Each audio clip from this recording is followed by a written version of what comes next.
आप का एक मीडिया वो है, माध्यम है, और उसने आपने नाम भी बहुत अच्छा रखा, प्रोग्रेसिव पॉलिटिक्स। तो इस हम बिल्कुल आपके इस विचार का, जिस विचार से आपने ये मीडिया का नाम रखा है, बहुत तारीफ़ करते हैं, आपको धन्यवाद देते हैं, और आशा करते हैं कि आप जो है एक इंफॉर्मेशन मीडिया होने के साथ साथ इस नए प्रोग्रेसिव सोच को भी आप फैलाएंगी, तो मैं समझता हूँ कि जनता का रुझान बढ़ेगा और लोग भी प्रोग्रेसिव थिंकिंग करेंगे। 21 साल हो गए हैं, एक स्थायी राजधानी का चयन ये लोग नहीं कर पाए हैं, दोनों पार्टियां। रोजगार पर कोई नीति नहीं बना पाए हैं, बेरोजगारी रोज बरोज बढ़ रही है। पलायन रोकने के लिए कोई योजना नहीं बना पाए हैं, केवल एक आयोग बना दिया, वो जनता का पैसा खर्च कर दिया, लेकिन उस आयोग ने कुछ दिया नहीं। नमस्कार, मैं साक्षी सहानी बहुत स्वागत करती हूं आपका आईपा में। आईपा यानी all India progressive politics association एक ऐसा मंच है जो प्रगतिशील राजनीति की बात करता है, समाज कल्याण मुद्दों की बात करता है। इन्हीं मुद्दों पर बात करने के लिए हमारे साथ केंद्रीय अध्यक्ष यूकेडी से काशी सिंह एरी जी मौजूद है। बहुत स्वागत है सर आपका। धन्यवाद। सबसे पहला प्रश्न सर मेरा ये है कि उत्तराखंड यानी उत्तराखंड में अगर बात करें तो क्षेत्रीय पार्टी के नाम पे सबसे पहले पायदान पे आती है यूकेडी, जिसने 21 साल का हमारा उत्तराखंड हो गया, और उत्तराखंड को बनाने में जो शहादत यूकेडी ने दी है, जो समर्थन यूकेडी ने दिया है, शायद ही किसी क्षेत्रीय पार्टी ने दिया हो। उसके लिए आपका सबसे पहले धन्यवाद। मेरा सवाल सर ये था कि हम देखते हैं बीजेपी कांग्रेस ने जो छाप यहाँ पे उत्तराखंड में छोड़ी है, उन्होंने ही कहीं ना कहीं इन 21 सालों में कभी कांग्रेस ने तो कभी बीजेपी ने जो है राज किया है। लेकिन अब जो 2022 विधानसभा चुनाव आने वाले हैं, तो यूकेडी की क्या तैयारियां हैं? हमारी देखिए, हमारे जो मुद्दे अनसुलझे हैं उत्तराखंड के, आपने अभी जिक्र किया कि 21 साल हो गए राज्य बने हुए। 21 साल हो गए हैं, एक स्थायी राजधानी का चयन ये लोग नहीं कर पाए हैं, दोनों पार्टियां। रोजगार पर कोई नीति नहीं बना पाए हैं, बेरोजगारी रोज बरोज बढ़ रही है। पलायन रोकने के लिए कोई योजना नहीं बना पाए हैं, केवल एक आयोग बना दिया, वो जनता का पैसा खर्च कर दिया, लेकिन उस आयोग ने कुछ दिया नहीं। और आपका ये जो रोजगार है, रोजगार इतने बेरोजगार हो गए हैं कि रोजगार की कोई व्यवस्था है नहीं। भ्रष्टाचार दिन ब दिन बढ़ा है। पूरा प्रदेश 75,000 करोड़ के कर्जे में है। उत्तर प्रदेश के पास हमारी 1.5 लाख करोड़ रुपए की संपत्ति उत्तर प्रदेश के कब्जे में है। उसमें से एक पैसा भी इन्होंने नहीं वापस ला पाए हैं। ऐसे तमाम, और ज़मीनों की खरीद फरोख्त पर बहुत बड़ा धंधा यहाँ बना दिया है, और यहाँ के लोगों की ज़मीन को सस्ते में खरीद के माफिया लोग उसके वो करके प्लॉटिंग करके बेच रहे हैं। बड़ा धंधा है। तो ये तमाम सारी चीज़ें ऐसी है जो 21 साल हो गए राज्य को बने हुए, लेकिन इनमें से एक की चीज़ का भी समाधान नहीं हुआ है।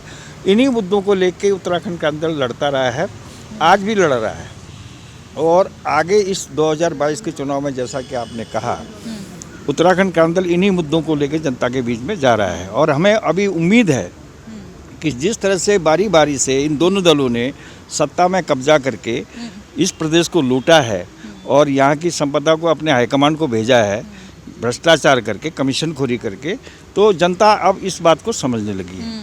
इसीलिए हमको ये उम्मीद है कि अब की बार जनता को जो समझ आया है, उसके हिसाब से जनता इस फेरे परिवर्तन करेगी, बदलाव लाएगी। बदलाव ये नहीं कि भाजपा बदल के कांग्रेस, कांग्रेस बदल के भाजपा, नहीं, वो भाजपा और कांग्रेस को बदल के उत्तराखंड के अंदर की ओर जनता का रुझान बढ़ा है।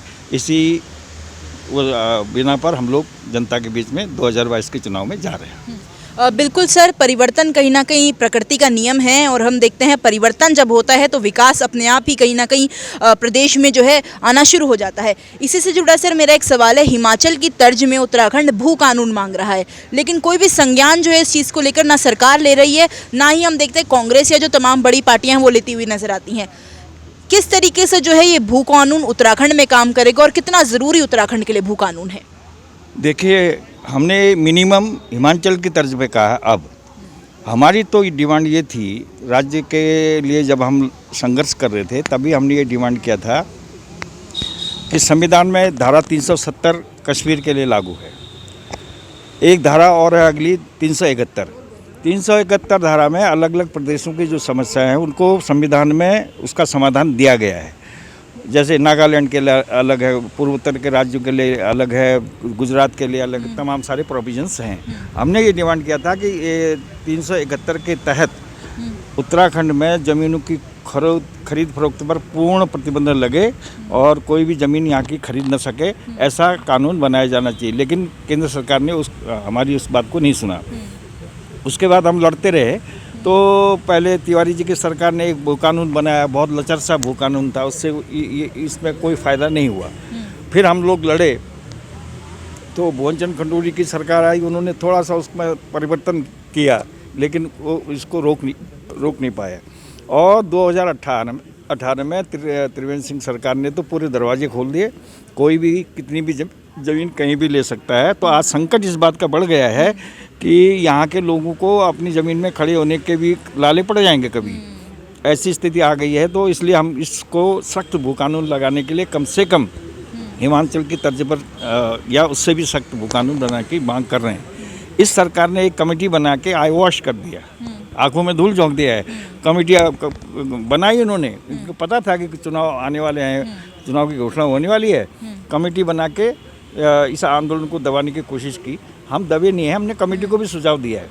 हमने इस सरकार की इस कमेटी को भी सुझाव दिया कि ऐसा ऐसा भू कानून होना चाहिए, लेकिन वो अभी तो आया नहीं है, वो आ भी नहीं सकता चुनाव से पहले।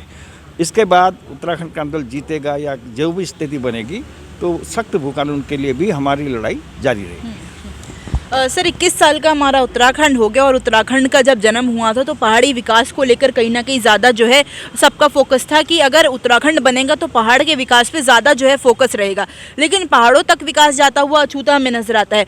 जब हम ऊपर जिलों में जाते हैं तो देखने को मिलता है, सर हम तो रिपोर्टिंग के माध्यम से भी बहुत बार वहाँ पर गए हैं, तो देखा है कि प्रसव के दौरान जो है महिलाओं की सड़कों पर मृत्यु होना। इसके अलावा सर हम देखते हैं शिक्षा के लिए लोग पलायन करके देहरादून आते हैं, उसके बाद जॉब्स के लिए, क्योंकि देहरादून में ज़्यादा फैसिलिटीज़ नहीं है तो जॉब्स के लिए दिल्ली की तरफ स्विच करते हैं, मेट्रोपॉलिटन की तरफ सिटीज़ की तरफ स्विच करते हैं। लेकिन उत्तराखंड का जो कल्चर है, जैविक उत्पादों की बात करें या हम जो प्रकृति है उत्तराखंड की, उससे कहीं ना कहीं अछूते जो नई पीढ़ी है वो नज़र आती है। बहुत बड़ी दुविधा कहीं ना कहीं उत्तराखंड के लिए। कैसे उत्तराखंड क्रांति दल जो है इन चीज़ को वापस उत्तराखंड में लाने का काम करेगा? यही हमारी डिमांड है और यही हमारी सोच है कि जो आपने बताया कि जो पलायन क्यों हो रहा है, स्वास्थ्य की कमी है, सुविधाओं की, शिक्षा की सुविधाओं की कमी है, और सबसे बड़ी बात यह है कि वहाँ के गांव में रहकर एक आमदनी, आजीविका चला, जिसको सस्टेनेबल इनकम कहते हैं, वो इनकम है नहीं। तो आदमी मजबूर हो रहा है पलायन करने के लिए। उसका नतीजा क्या हो रहा है कि जो हमारे मैदानी ज़िले हैं, चाहे वो देहरादून हो, उधम सिंह नगर हो, हरिद्वार हो, उन पर दबाव बढ़ रहा है। वहाँ से पॉपुलेशन शिफ्ट होकर यहाँ आ रही है। एक तो यहाँ की पॉपुलेशन पर दबाव बढ़ रहा है, यहाँ के संसाधनों पर दबाव बढ़ रहा है, और दूसरा पहाड़ खाली हो रहा है। तो ये पलायन का सीधा ये जो इम्पैक्ट है वो ये पड़ा है। हमारा कहने का मतलब ये था कि आप पहाड़ का विकास कर सकते हैं तभी वहाँ पलायन रुकेगा।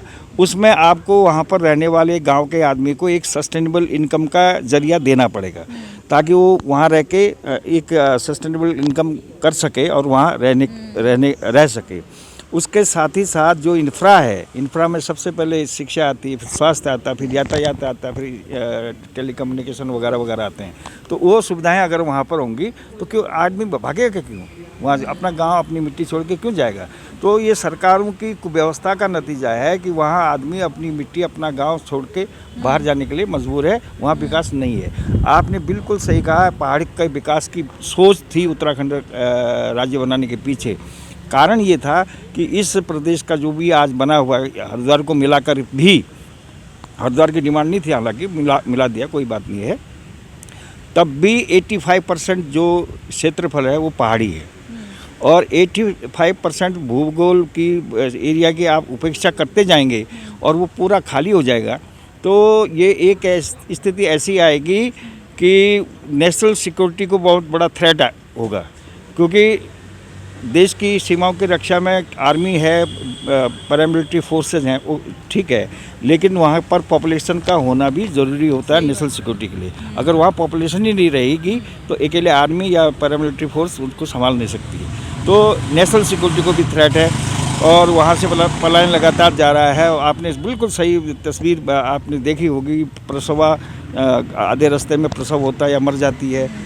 लोग वहाँ से अपने गांव से आते हैं, डिस्ट्रिक्ट हॉस्पिटल में पहुँचते पहुँचते मर जाते हैं। डिस्ट्रिक्ट हॉस्पिटल से वो फिर रिफ़र कर देते हैं हल्द्वानी या देहरादून या फिर दिल्ली, तो वो रास्ते में फिर मर जाते हैं। तो स्वास्थ्य की बहुत बड़ी दुर्दशा है स्वास्थ्य सेवाओं की।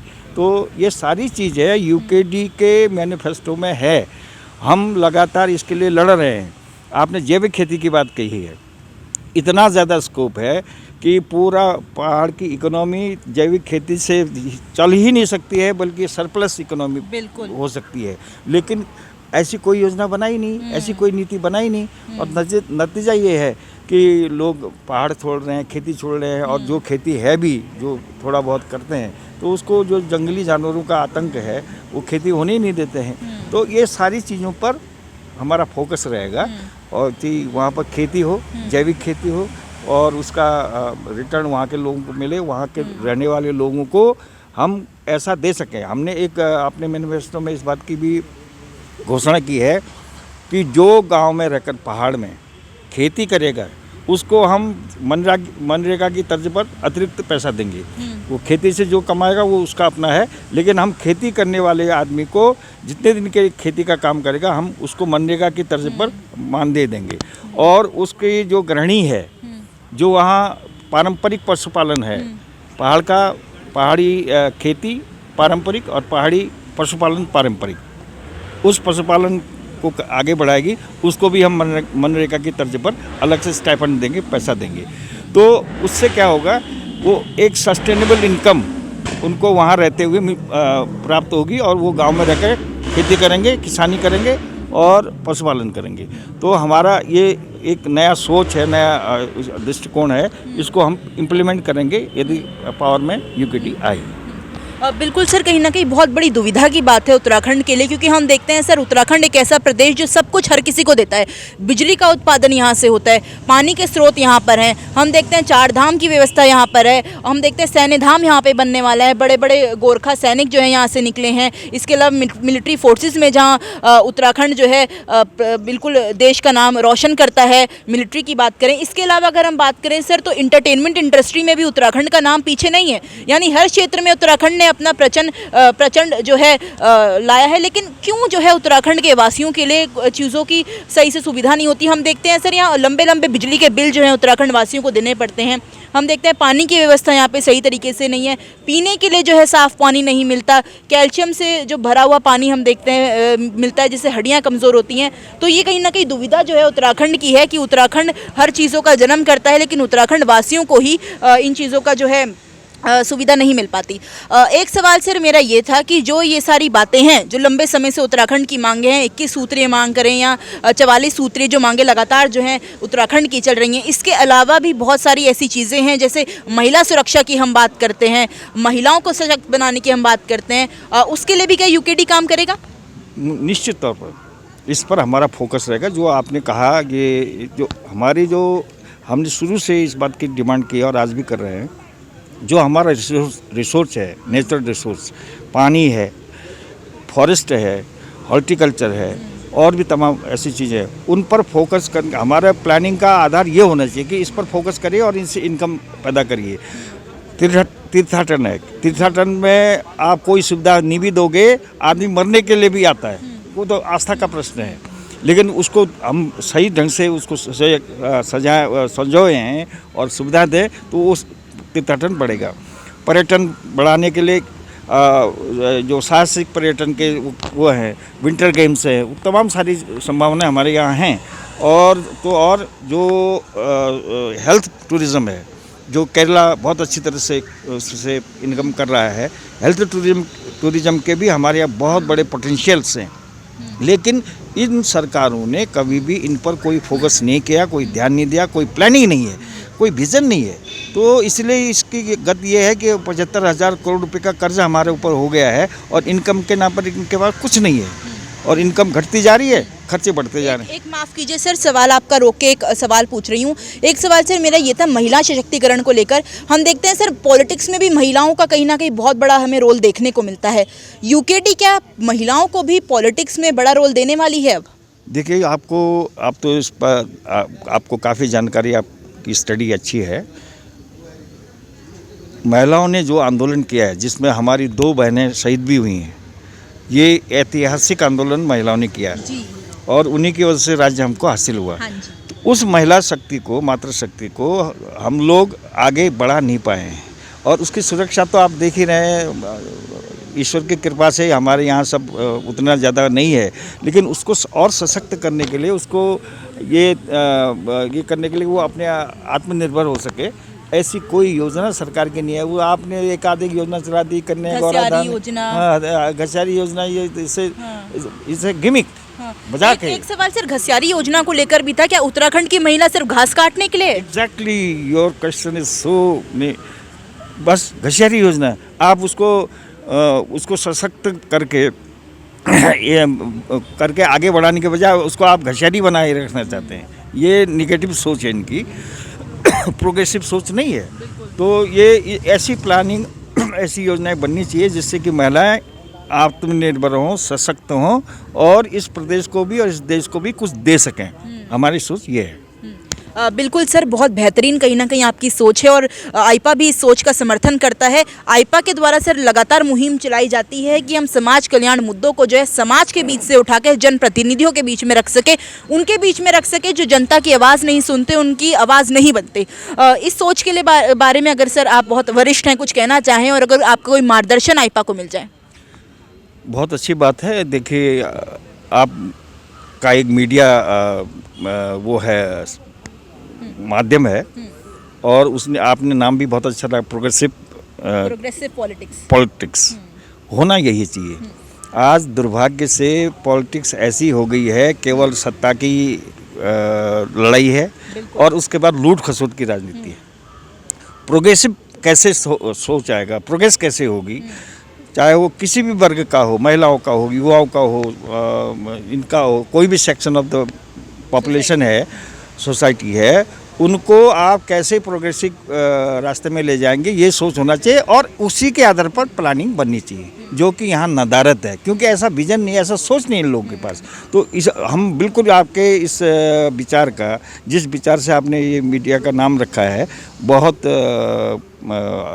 तारीफ़ करते हैं, आपको धन्यवाद देते हैं और आशा करते हैं कि आप जो है एक इंफॉर्मेशन मीडिया होने के साथ साथ इस नए प्रोग्रेसिव सोच को भी आप फैलाएंगी, तो मैं समझता हूँ कि जनता का रुझान बढ़ेगा और लोग भी प्रोग्रेसिव थिंकिंग करेंगे। ये हमारी कल्पना है। बहुत धन्यवाद सर आईपा के साथ जुड़ने के लिए। Thank you very much, thank you very much. ये थे काशी सिंह एरी जी हमारे साथ, यूकेडी के केंद्रीय अध्यक्ष ये हैं और इन्होंने बहुत बहुमूल्य बात कहीं ना कहीं हमें सिखा दी कि उत्तराखंड का जन्म हुआ था ताकि उत्तराखंड जो है हर किसी की शक्ति बन सके, पहाड़ों का विकास यहाँ पे हो सके। लेकिन जिस कदर पहाड़ों का विकास नदारद है, हम देख सकते हैं पहाड़ों में जो व्यवस्था बनी हुई है उसका सख्त विरोध कहीं ना कहीं ये करते हैं और इनकी कामना है कि अगर विकास को आवाज़ उठाकर सब लोग अगर एकजुट होकर आवाज़ उठाएं और विकास के बारे में मांग करें, सवाल पूछे, तो हो सकता है कि विकास जो है फिर से जो है सरकार लाए या फिर जो भी पार्टी है, जो भी दल है वो सत्ता में आता है वो लेकर आए। अगर आईपा का ये प्रयास आपको अच्छा लगता है तो हमारी वीडियो को लाइक करें, हमारे चैनल को सब्सक्राइब करें। धन्यवाद।